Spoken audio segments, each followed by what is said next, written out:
Right now, huge machines spray chemicals onto fields, year after year, just to keep food growing. Trucks deliver tons of fertilizer, pouring it into tired soil. Yet, just a few miles away, Amish farms thrive without any of it. No chemicals, no bought fertilizer. Their soil is dark, rich, and alive. This isn't just a different way to farm, it's a living puzzle, showing us that everything we've been taught about feeding plants might be wrong. You might think with all our technology and science we'd have farming figured out. But when you actually put modern methods to the test against the Amish, something surprising happens. In blind taste tests, yield comparisons, and direct soil health studies, the old Amish way wins. It's not even a close competition. So what's going on? It comes down to a completely different way of thinking. For hundreds of years, Amish families have passed down one core secret. You don't feed the plant, you feed the soil, and you let the soil do the work.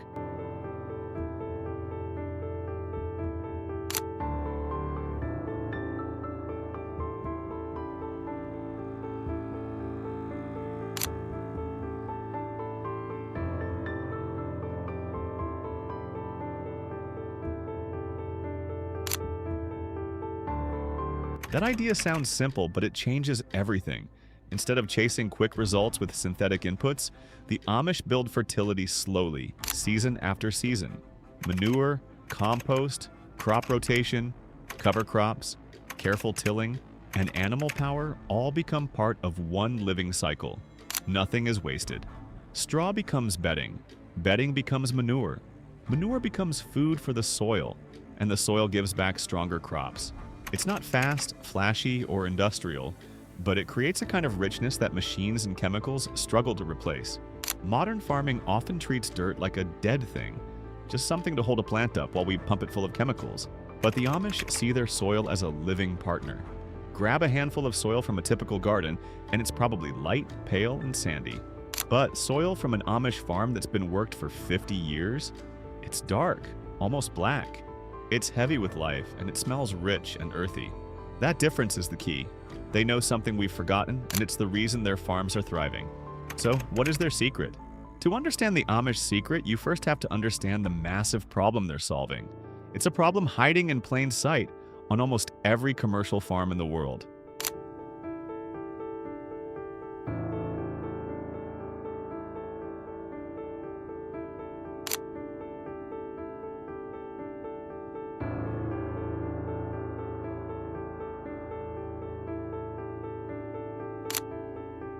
Modern farming decided to bypass the soil completely. The idea was simple. If a plant needs specific nutrients to grow, why wait for the soil to provide them? Why not just inject those nutrients directly? That's where chemical fertilizers came in. You've probably seen the letters NPK on a bag of fertilizer. That stands for nitrogen, phosphorus, and potassium. These are the three big things that force a plant to grow big and grow fast. Think of it like a bodybuilder living on nothing but protein shakes. You'll get huge muscles, but you won't be healthy. It's the same for plants. They shoot up, looking green and perfect, but they're actually incredibly weak. They're missing dozens of other vital micronutrients. The zinc, the iron, the magnesium, that a living soil would naturally provide. This isn't just a theory. Studies have shown that the fruits and vegetables we eat today have significantly fewer vitamins and minerals than the same foods did just 50 years ago. An orange your grandfather ate was likely far more nutritious than the one you buy at the supermarket. We're growing bigger food, but it's emptier.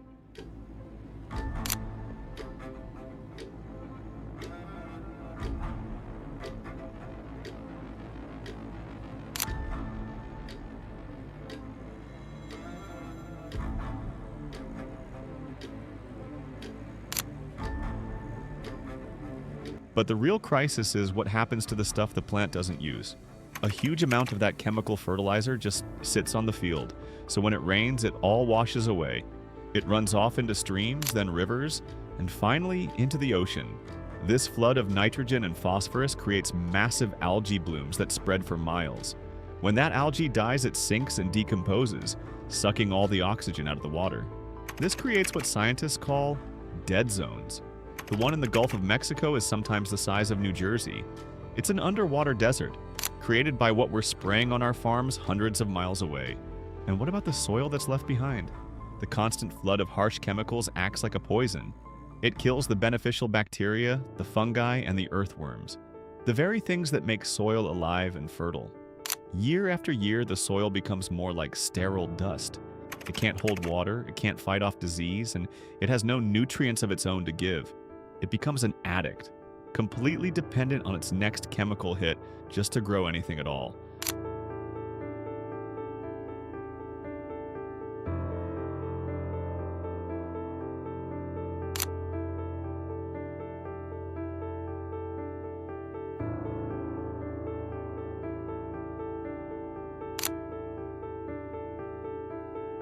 This is the cycle of modern agriculture. The more chemicals you use, the more you destroy the soil. And the more you destroy the soil, the more chemicals you need. It's a treadmill that's slowly turning our farmland into a desert, and our food into a hollow shell of what it once was. The Amish simply refuse to get on it. So what do the Amish do instead? They start with a completely different idea of what soil even is. To a modern chemical farm, soil is basically just dirt. It's a substance that holds the plant's roots in place while it gets fed chemicals from above. The soil itself doesn't really have to do anything. But on an Amish farm, the soil is the entire engine. It's not dead dirt, it's a living, breathing ecosystem. If you were to look at that soil under a powerful microscope, you'd see a world teeming with life. There are billions, even trillions of microorganisms in a single handful. You'd see bacteria, fungi, protozoa, and countless other tiny creatures, all part of a complex network that scientists call the soil food web.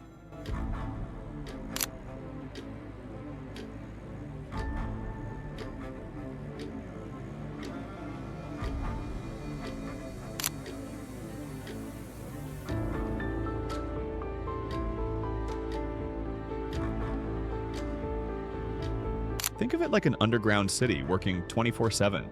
The bacteria and fungi are like tiny miners and chefs. They break down organic matter, things like dead leaves, leftover roots, and animal manure, and turn it into a form that plants can actually absorb. They're not just providing the big three, NPK. They're unlocking dozens of micronutrients, the iron, the copper, the zinc, that are absolutely essential for a plant's health, and for our health too. Then you have the earthworms. They're the city's engineers tunneling through the ground, creating pathways for air and water.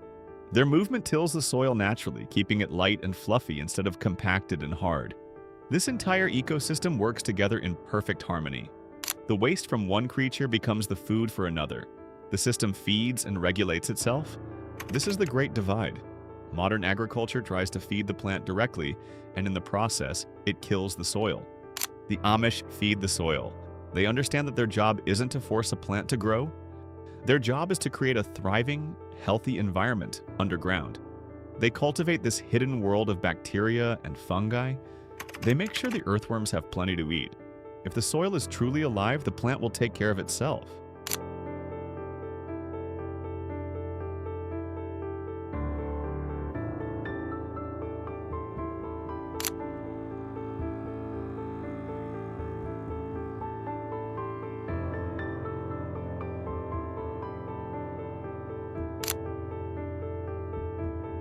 A plant grown in this living soil is fundamentally different. It's not a weakling propped up by chemicals. It has a robust immune system. It can pull a constant, balanced diet of every nutrient it needs, exactly when it needs it. The soil holds water like a sponge, protecting the crops from drought. And it gets richer and deeper every single year, not more depleted. The Amish aren't just using a different technique. They're operating from a completely different philosophy. They see the farm not as a factory, but as a living organism. And the heart of that organism is the soil. So what does this ancient blueprint actually look like on the ground? How do they build this incredible living soil year after year? It's not one single trick, it's a system, refined over centuries. And it starts by building the soil from the ground up, literally.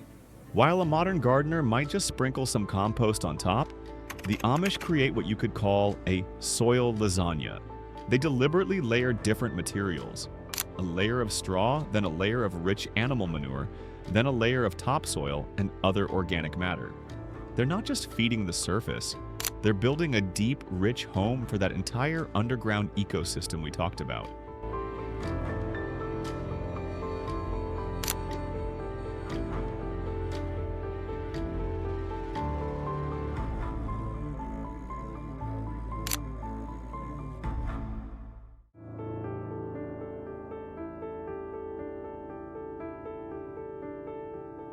This process is designed to invite life in. The layers slowly break down, creating the perfect environment for bacteria, fungi, and especially earthworms. The end result is that famous Amish soil. Dark, almost black, and so full of life it feels like a dense, heavy sponge. But they don't stop there. They systematically add a few key ingredients to keep the engine running. Think about the wood ash from their stoves, used for heating and cooking. For most people, that's just waste. For an Amish farmer, it's a vital resource. That ash goes straight back into the garden. It's packed with potassium and calcium, and it helps balance the soil's pH, which basically unlocks other nutrients and makes them easier for plants to absorb. They also mix in things like crushed rock dust to add a slow, steady supply of trace minerals. Then there's a technique called green manuring.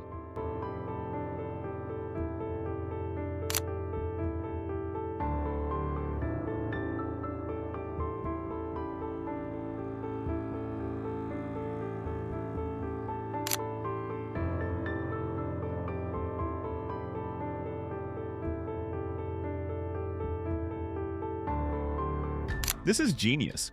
They'll plant a crop like clover or rye, let it grow, and then, right when it's at its greenest, they'll plow it directly back into the earth. They sacrifice a crop to feed the soil. This single act releases a massive surge of natural nitrogen, giving the soil a huge boost of energy without ever opening a chemical bag.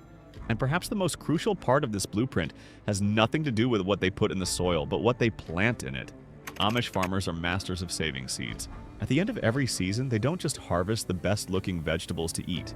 They identify the absolute strongest, healthiest, most resilient plants, the ones that thrived in that year's specific weather, and they save the seeds from those plants for the following year. Do you see what's happening?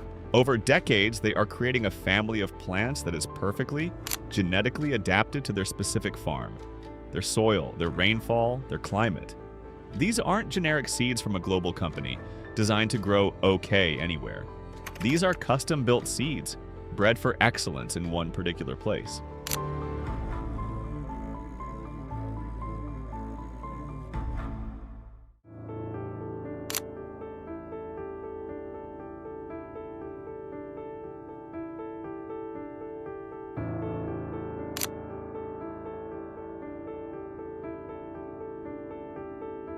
Layering, natural amendments, green crops, custom-saved seeds.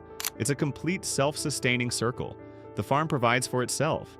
Nothing is wasted and the soil just gets richer, deeper, and more alive every single year. The big lesson here, it's all about living soil.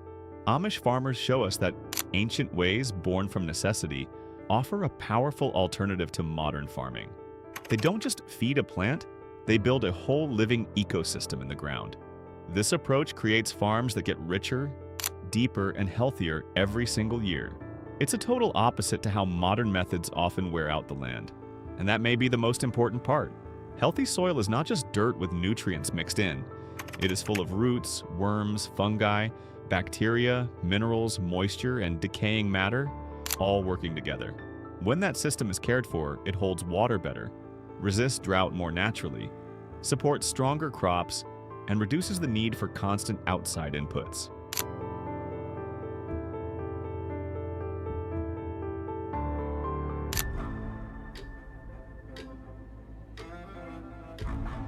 The Amish model reminds us that fertility is not something you simply buy in a bag. It is something you build through patience, rotation, compost, animals, and respect for the land. That kind of farming does not just produce food, it creates resilience. These seemingly old secrets are more important now than ever. We're all asking tough questions about where our food comes from and how it's truly grown. The Amish teach us to see our own patch of ground, whether a sprawling farm or a small backyard garden, not as something to just manage with store-bought chemicals. It's a living system, a partner you nurture, building a foundation for healthier food and a healthier planet. We've only just begun to unravel this incredible 200-year-old puzzle. It raises a chilling question. What else have we been taught that might be wrong? If you want to keep exploring these profound insights, and stay with me as we uncover more hidden truths that could truly change how you see the world, then make sure you stick around.